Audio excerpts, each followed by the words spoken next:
Welcome to the Instagram stories for Wednesday, March 19th. I'm your host, Daniel Hill.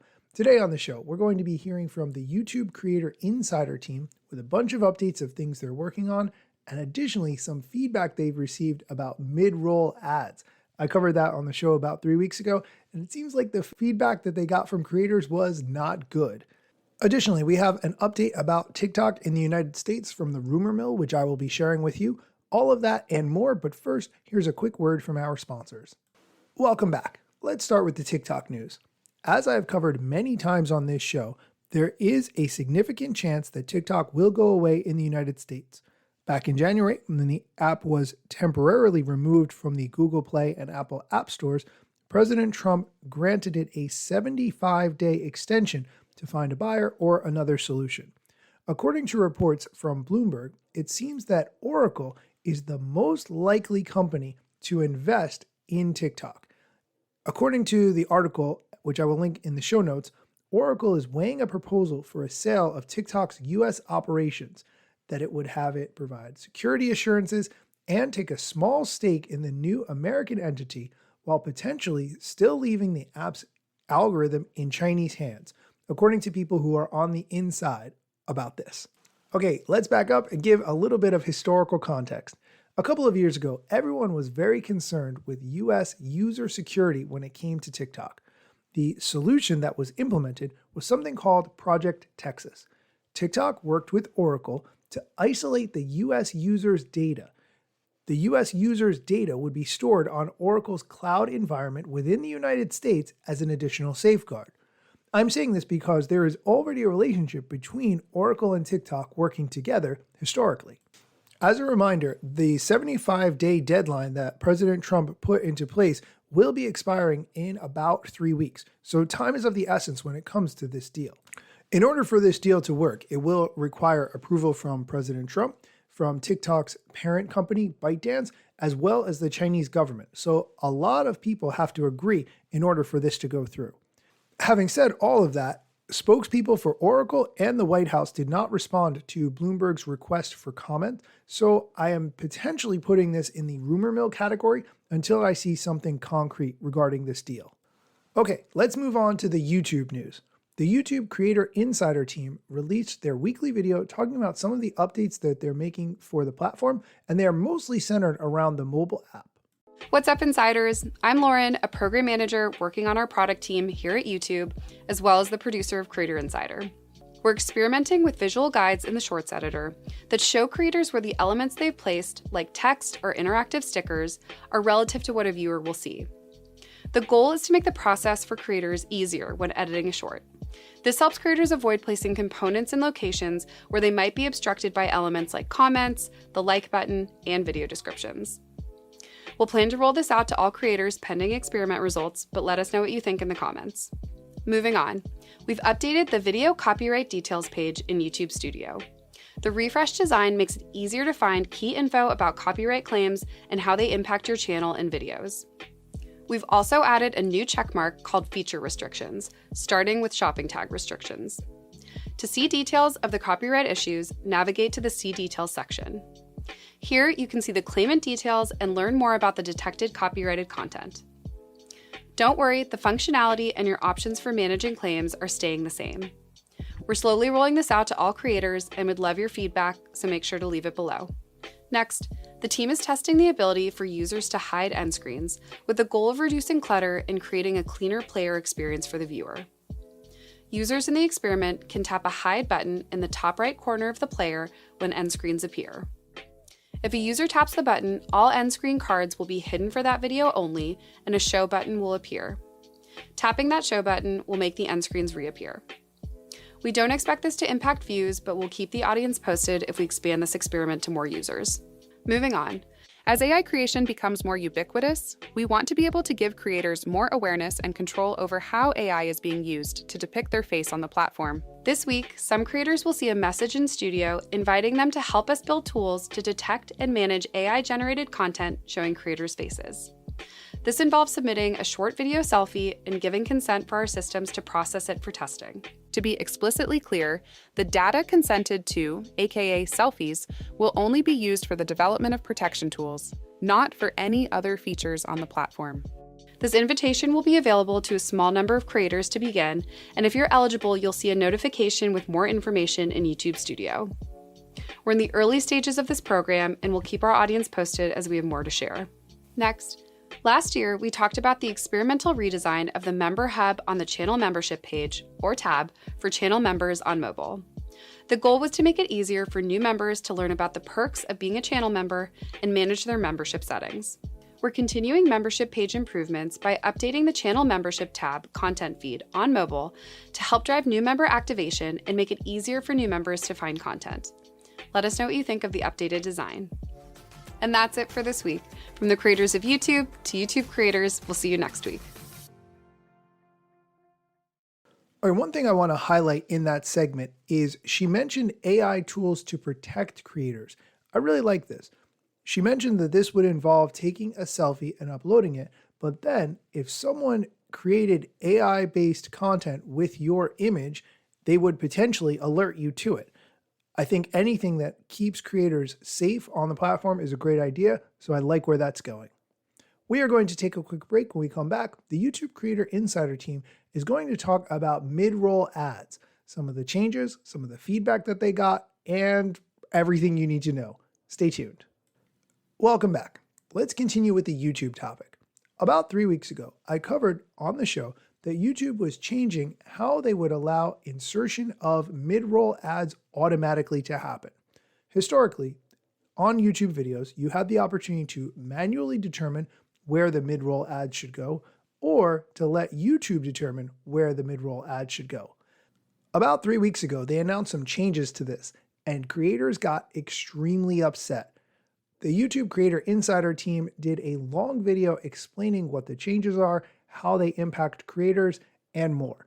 I'm going to let the Creator Insider team explain. I'm Renee Ritchie, your creator liaison, and I am here with TK. TK, what do you do at YouTube? I run the YouTube Partner Program, and I'm responsible for creator monetization and also to provide good support for creators as well. I am going to actually take off my YouTube hat. Okay. I'm going to go full on creator mood because there's so much frustration in the creator community. Have you been seeing that? Yeah, no, absolutely. I've been watching the videos, the comments, and I sense a mix of frustration and confusion about this launch. So I thought I would take time to talk to you today and try to explain this a little bit better. All right, so I'm going to channel the social replies that I've been getting. Okay. The first is just like, why? Why is YouTube doing this? Yeah, and I've seen the why is YouTube trying to destroy their own business, and I saw that. So let me just say it this way. I lead the YouTube Partner Program, and the concept of the YouTube Partner Program has always been, it's a commitment that YouTube succeeds when creator succeeds. And this launch is very much a part of that. I'm going to pause real quick and say that I get the feeling that the YouTube team genuinely wants creators to make money. I do not get that feeling from the Instagram team. Okay, I'm going to let the YouTube Creator Insider team continue. What we are trying to do right now is recognizing that some of the things that viewers are seeing in ads has changed. For example, creators are creating longer content. And that means that mid-rolls matter a lot more than they used to. We've also talked about how more and more viewers are watching YouTube on TV. And viewer expectations on ads in TV are different. And so we felt like we had to make a couple of changes to help creators optimize their revenue. And that is going to also help us make sure that we don't lose viewers as we show ads. I'm confident that when we do this, we're going to see an increase in revenue for creators and YouTube and viewership. But I need to probably explain a little bit more of what's happening here. If I'm making the video, I'm the creator, I know where I want those ads. Like, your robots won't know better than I will. Where that ad should So go. actually, let me explain this, because I do think, and this will be a reminder for everyone, but this is how the ad system works. Creators, when you place manual mid-rolls on your video, what you're actually telling us is these are the places where I would allow you to serve ads. And the entire point of that was because in the past, creators felt that there were parts of their video where they didn't want ads. You know, it was a creative vision they had that in this section, I did want to have the entire play happen. I didn't want it to be interrupted by ads. Or like a brand deal or something. Brand deals is another example where I don't want to have an ad show up in the middle of brand deal. What happens, though, is when you tell us, I would only want ads here, here, and here, our ad system now determines which of those ad slots we should put an ad in. And that is driven by multiple factors. And all of those factors are considered, and we decide to put ads on specific slots to make sure that we're increasing creator earnings, we're getting viewership, and meeting advertiser needs. We've seen some creators, though, who like think about these things and they realize that not every slot guarantees an ad. Correct. So they put ads like every 30 seconds because like in that mindset, they're giving YouTube much more flexibility and much more options. Right. But now they're looking at their interface and just seeing no. Right. Yeah. And very understandably, the first time you see that, it can be jarring. But I want to explain what is actually happening. We're not disapproving ad slots. We're not taking away your ability to do ad slots. What we're actually doing for the first time is giving you information about what the ad system thinks. So in the past, when you placed those ad slots and our ad systems were determining whether we want to put ads there or not, you did not have that information. And so what we realized over time is that because you didn't have that information, you didn't have a really good way to optimize your ads on your video. And so in many ways, you were trying to guess what the ad system wants without actually having information to do so. So our thinking here is by actually now showing you more information and being more transparent about what the ad system thinks, now you have the right information to adjust your ad breaks, the places where you are more likely to get ads. And that means that you'll be able to increase the chance of you earning, but also helps us because if we don't have a lot of good places to put ads, because you place them without having that information, we are also unable to put as many ads as we want in the right places. And that either means that we're going to lose viewers or not have enough revenue for creators and us. I'm going to stop the video there because it goes on for quite a while longer. The key thing that I took away from that video is that YouTube really cares about creators and wanting to give as much information about why they put ads where they do when you say that you can put ads in certain slots. I found that approach to be very refreshing compared to Instagram. Okay, that's going to do it for the news and strategy portion of today's call. Stick around after the music for the Wednesday Waffle.